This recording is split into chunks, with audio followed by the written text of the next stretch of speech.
Hello. Hi, Hi. Justine. Hello, hi.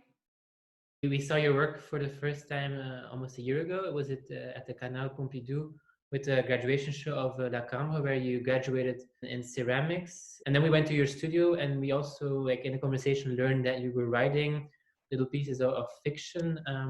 So this is a ceramic, there's a writing. How do you see these like two mediums or these two approaches to art making? How does it sort of combine itself within your work? Does one inspire the other, or how do you give them a place? For my graduation show, I've been playing with this autofictional work that I was writing at the time about this thrift shop ceramic jug that was like the heroine of all this, all my setup actually. And this was the story that like helped me to build all the atmosphere around my work. Now today I'm still writing a lot, but I'm not like organizing my work in the same state, I guess.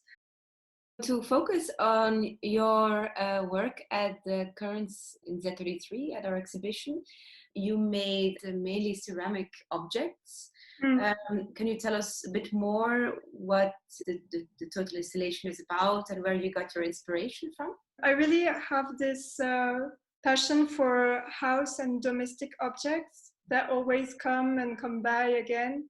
I watch a lot of movies about this fantastic worlds that could come along, such as Jacques Demy or Cocteau, Buñuel's film also, and films about like ghosts and the idea of that the house and the furnitures could get along with in extra something magical actually, and that the objects could get another statue than an object, and they go further than the house actually.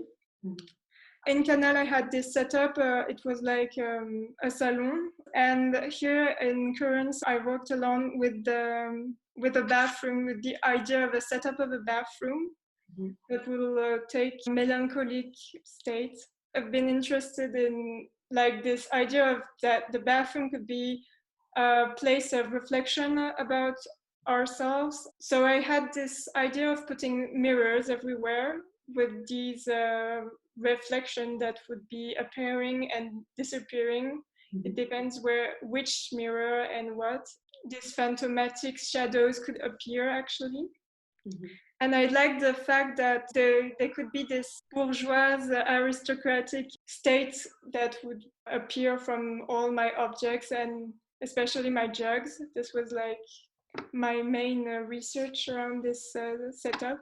And all my references are a bit moved by this dark romantic mood, I guess.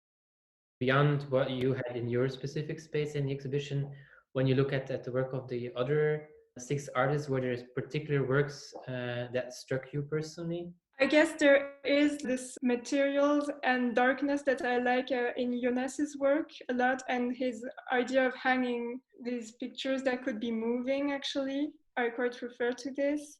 But I guess all the artists has this thing that I kind of relate to. There's this idea of a spleen that always strikes me a lot, with this kind of melancholic and sadness. Thank you very much for making the time for us to talk a bit about what you've been doing for the exhibition. And hopefully see you soon